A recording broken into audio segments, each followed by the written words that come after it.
All right, let's start here with, a big game on Sunday, and one that usually has all of my energy and attention. That's the Eagles and Cowboys, right? Yes. It's a huge game. It's a division game. Dallas sucks, by the way. Yeah, of course they suck. And they literally suck this year. It's not a good football team. They're not a good defense. They can't stop the run. They're on their backup quarterback now. The coach is going to get fired. Like, the Cowboys are a mess. For some reason, they're under-traded for a wide receiver this week. And usually, Hugh, I sit here before I get a huge game against the Cowboys, and it's all I could think about. And this week, I don't feel that way. You know why? Why? Because I've overlooked the Cowboys. You can't. No, Joe. Hold up. No, you can't do that, man. I'm doing it. Here's what I'm doing.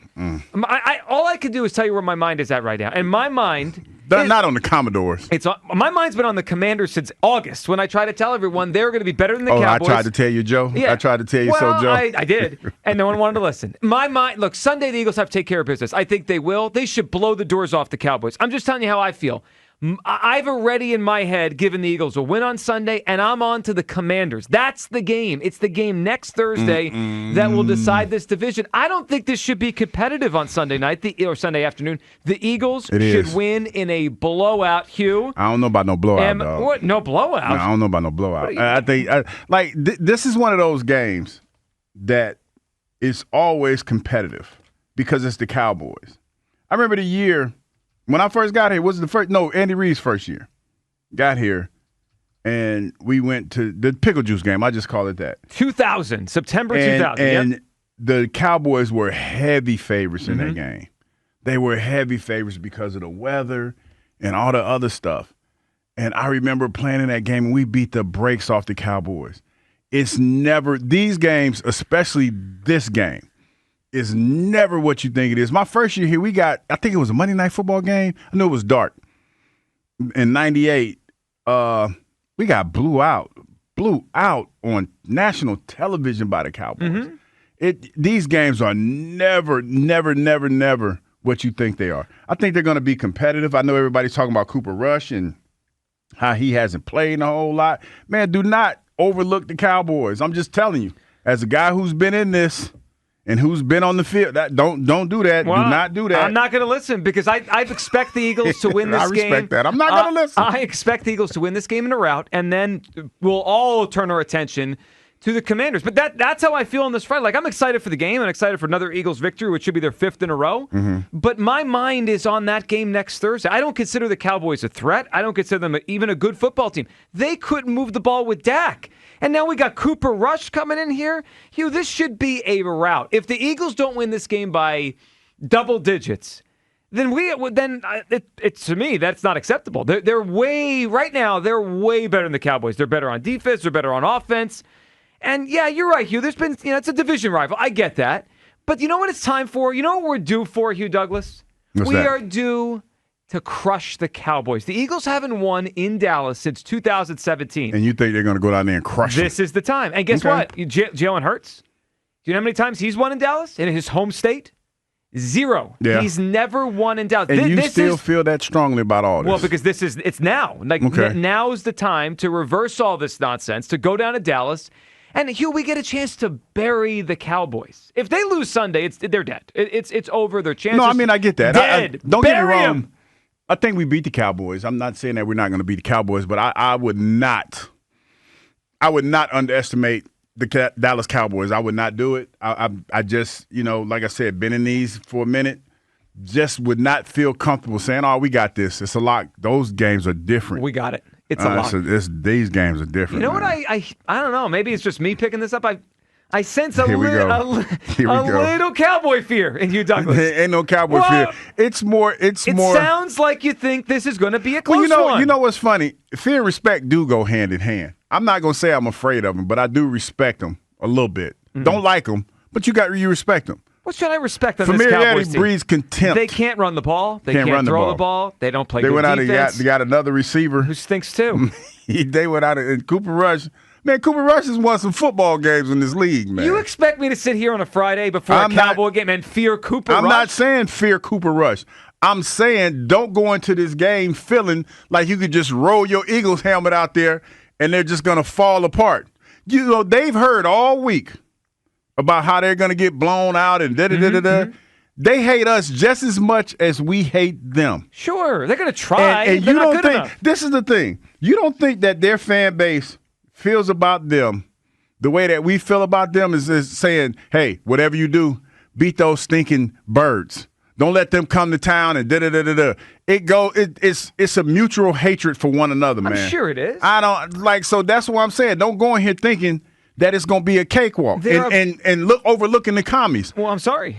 They're a bottom 10 team in the NFL right now. They stink. Do you know what I used to hate about these games? These games in particular. What I mean by that is the back-to-back direct conference rivals. All right, and this one is in the span of 4 days. Man, the physical, especially like this, because every time I think of these games, the first thought that comes to mind is physical confrontation. No matter what the record is, these games are always a little bit more physical than any other game that you play. I expect that. Look, I don't think the Cowboys are going to lay down. Like I think they're going to try. They're going to give effort. They're just not good enough. They're a bottom 10 team in the NFL right now. I'm just trying to tell you. With a backup quarterback, a coach on the hot seat. Backup Cooper Rush. Yeah. Man, listen. I'm just trying to tell you. There's not a teammate that's in earshot of what I'm saying right now that's listening right now that is not thinking like, yeah, he ain't lying, because they know these games are different. They just hit different. I'm sure. Look, I know that. Like, and I've watched enough. I haven't played any, but I've watched enough to know they hit different. Look, I expect the Cowboys to give effort. They will. It's a rivalry, all that. They're not good enough. If the Eagles play as well as we've seen them play in the last month, they should go down there and stomp this team. Like, this should be a blowout for the Eagles. It should be a 10-point victory, and it should be a statement game. Like, hey, this wasn't just a nice, cute little 3-week stretch. We're for real in the NFC. No, we're for real. You know what? You know what makes me think that we're for real in the NFC? If they go to Dallas and they squeak out a victory, nobody's saying they're for real. No, they're saying that they won. No way. No. They beat the Cincinnati Bengals and the Baltimore Ravens.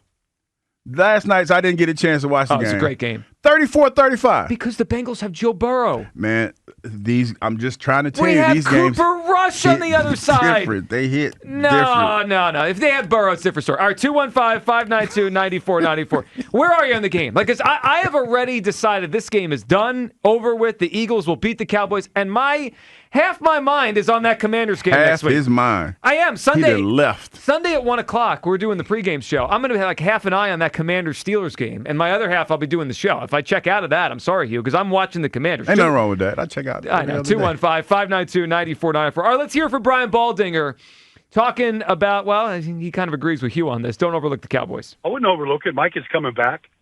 He's a difference maker. There's nobody else in the league like him. His legs are going to be fresh. He's a game changer. But the one thing when I watch Cooper is they really game plan for him. Mm-hmm. They really protect differently than they do if Dak is in there. Like, and with Dak, they want to get 5 receivers out. They trust his ability to read progressions and get the ball out. With Cooper, it's more, I'm not saying it's just only max protection, but there's different types of protections for him. There's more half-field reads for him. And I'm not saying they simplify it either, but it looks a lot different schematically when he plays quarterback, and one of the reasons why they've had real success with him. That's great. I mean, that's wonderful. You know what Baldy left out of that? And I love Baldy, and he's right. I mean, I can't argue with you or Baldy that they've had success with Cooper Rush. They're 5-1 when he starts. In 2022, when the Cowboys went 4-1 with Cooper Rush, they had one of the best defenses in the NFL. Now they have one of the worst defenses in the NFL. Cooper Rush isn't winning without a good defense behind him. Come on now. I beg to differ, because the thing that a different quarterback brings to the table is it's kind of hard to explain, but the flow of the game is different. The rhythm is totally different than what you're accustomed to. It's because, and I always say, when you deal with a quarterback, you get a book on him after 4 games. Mm-hmm. This is Cooper Rush's first run. This season, yeah. Yeah. And you don't know. You're going to go back and you're going to watch film from Cooper Rush the last time he was on the field and had success. That's not good, because that's not the guy that you're going to be playing against. It's going to be different. They're going to do – I can tell you how this game is going to go. They're going to try to get him in there like every other quarterback. They're going to get him comfortable. It's going to be a quick hitting passing game. Everything's going to be quick. They're probably going to go up tempo early on to try to keep this defense off kilter. This is not going to go. This ain't going to be one of the ones you sit back there and Cooper Rush is back there. Oh, it's just Cooper. Man, they're gonna come loaded. They're gonna come loaded because it's us. They're gonna play above their station because it's us. Can I point out? out? Got to be prepared for that. I agree with you on that. Can I point out the points allowed by the Cowboys in the Cooper Rush starts 2 years ago? Right when he went 4-1 Cooper Rush, the Cowboys defense allowed 17, 16, 10, 10. And they balled out. Yeah. So the 4 games he won, 17, 16, 10, and 10. If the Eagles go down to Dallas and only score 10 or 17 points, shame on them. They should score in the upper 20s. 215-592-9494. Are you with me on this? That this is a lock victory for the Eagles on Sunday, and you kind of have some attention on the Commanders. Lock. Hugh, obviously, a little scared. This man didn't sit up here and said a lock victory. A little scared of the Cowboys. On a Friday, he didn't talk about lock victory. I can't believe Dallas Week scaries for Hugh Douglas over here. All right, Kyle, what are you thinking on this as we get set for a Dallas Week? But I don't know. My attention's kind of half on the game next Thursday. You forgot, Joe, about any given Sunday, buddy. Oh, yeah. Well, I think about it. Any given Sunday. Yeah. No, Joe, 2022, do you remember an undefeated Eagles team getting beat at home by the Washington Commanders? Taylor Heineke? Who stunk? Sure. I mean, these things happen, Joe. I agree. They do. Right. But, but you don't go into the game thinking that. Well, yeah, the players don't. I do. Every week? No. Well, yeah. I mean, you guys are so scared today. No. It's unbelievable. No. I think we're going to beat the Cowboys. All right. At least someone said it. But we can't have Thursday next week be for the division if we lose. We have to get this game first for that game to have as much meaning as it does. Look, I know the Cowboys stink. I don't think we're there yet with this Eagles team, where we can just start going into games saying, skip past that one. We got this. I'm just we're not in this. We're not in that space. And it's the Cowboys, man. I won't be able to handle a loss to that team. Well, no one will, but I don't anticipate that happening. Well, I know you don't, but you can't overlook the fact that it might happen. Well, I could do whatever I want. I just can't believe the Friday scaries over here with Cooper Rush on the other given side. Sunday, Joe. Any given Sunday, we're throwing out cliches now. 215-592-9494. Let's go to the phone lines here. Where are you on this game? Look, it's Dallas Week. It's fun. We're going to get revved up with some Eagles-Cowboys memories. We got a great prize to give away today. But just on the game, are you super locked in on this game and kind of concerned competitiveness like Kyle and you? Or are you thinking we got to win Sunday and then it's on to the Commanders? I've been on to the Commanders since August. The Cowboys are not a threat. One game at a time. They're not That's another cliche for you. Threat. They're always a threat. No, they're not. Cowboys. This Cowboys team's a threat? Yes, they are. To who? To us. Do you don't think that the Without Cowboys... Dak? Yes, they're still a threat. I don't overlook anybody like that. If a rattlesnake is on the road and it's bleeding and it's still moving, still dangerous. This is a garden snake we're taking on. It's still a rattlesnake. You played football before, man. You know what? I used to believe that. I'm not sure anymore. Chris in Middletown. What's up, Chris? Happy Football Friday, man. Hey, Chris. Football Friday. What's up, buddy? Joe. Mm-hmm. Slow down, Joe. Listen. Don't listen. First of all, don't listen to Wet Blanky and his counterpart there either. They just being a little nervous. They're scared. I'm sensing Cowboys fear on a Dallas Week. I don't like that. It's Eagles fear. But Joe, I want you to slow down, Joe. It's like Thanksgiving. There's a feast in front of you, and you're going to eat hearty and fill yourself. Sit back and enjoy it first before we go on to the next. Before we start worrying about the next holiday, okay? So you got a feast in front of you, all right? You know what? And it's time! Oh, you got to hit the music. Philadelphia's here. Lock in. Jesus, it's coming on Sunday. Our birds are flying in. We're going to invade Jerry little playpen down in Dallas. We will shred their abysmal defense with Quadzilla. The carnage will be heavy, and even Gainwell and Shippy will beat on the court. Our defense will rush and pound Cooper into the ground like the red-headed stepchild that he is. Our defensive line and linebackers will bury the running back, formerly known as Zeke Elliott, is sent him to the retirement home with his owner, Jerry Jones. Our secondary, the Thundercats heard the call, and they're coming strong. Cooper DeGene, a.k.a. the Executioner, will do what he does best and end opposing offensive stride. Let's not forget his battle buddy on the other side, Quinyon Mitchell, a.k.a. the Warden, will be putting receivers on lockdown. Cutthroat fans, I hear you chirping. You're all quiet though now. You're a bunch of front-running fans. I'm calling you out. Where are you today? You know the truth. Big Brother is going to slap your little boys back into place. We are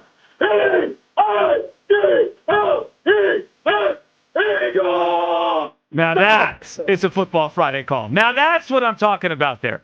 That was awesome. We're not losing. I never said we were losing. It sounds to me like you think this thing could be tight. Yeah, I do. I do think it could be tight. With 5 minutes to go, we're biting our nails? Yeah. Against I Cooper Rush? think this could be tight. I think this could be a tight game. Then we got a problem here. We just bit our nails against the Jags at home, Joe. Excuse me. The way he said it, though. Excuse me. We wouldn't have if the head coach put the points on the board. But we did. If the refs didn't call a phony baloney fumble. Well, that's fine. But I can't expect that stuff to happen every week. You're going to leave Nick alone. You would think the coach would learn from his mistakes. You would think the referees won't screw it up completely again. You're right. It was maybe a little phony baloney last Sunday. Saquon can go for a first down. All those things. That would all contribute here. Bad things happen. Yeah. The Eagles, I just, you know what I did there a couple minutes ago? I just wanted to start doing this just to give you guys a little perspective here, right? If you look right now at the rosters, Hugh, if I made a list of the 10 best players who are going to be on the field on Sunday. Most of them are on our roster. I think 8 would be Eagles. Yeah. The only guys I'd put on the Cowboys side are CD, who's nursing a shoulder injury, and Micah, who's coming off a high ankle sprain. Mm-hmm. Every other player, if you make it a top 10 list of players on the field Sunday, they're all Eagles. What was that list looking like last week? So last week, you kind of think through Brian Thomas, their wide receiver, Trayvon Walker. Yeah, so it was a little bit more. But it still favored us, though, right? Oh yeah. At the end of the day, what was the score of that game? It was 22-0 at one point. Nah, at one point, it's 22-0. It was. I didn't ask you that. The coach gave 9 points away. I didn't ask you that. I didn't ask you that. I asked you what was the score of the game. It was 28-23. Okay. Yeah, but they also the week before went to Cincinnati, blew them out. They blew the Giants out. Joe, they've shown an ability last month to start getting up on some bad teams here. I am just saying, as well as they played last week, you can't overlook anybody. I am. You can't. Dallas stinks. I'd like to defy total. Well, I am. Okay, that's fine, but I'm trying to tell you not to do it. I just want you guys to realize this game might be a little closer than you anticipate, Dallas stinks. They are not a good foot. They were barely average with Dak Prescott in there, and now they don't have Dak Prescott. And they gave Dak a ton of bread. Well, that was a mistake.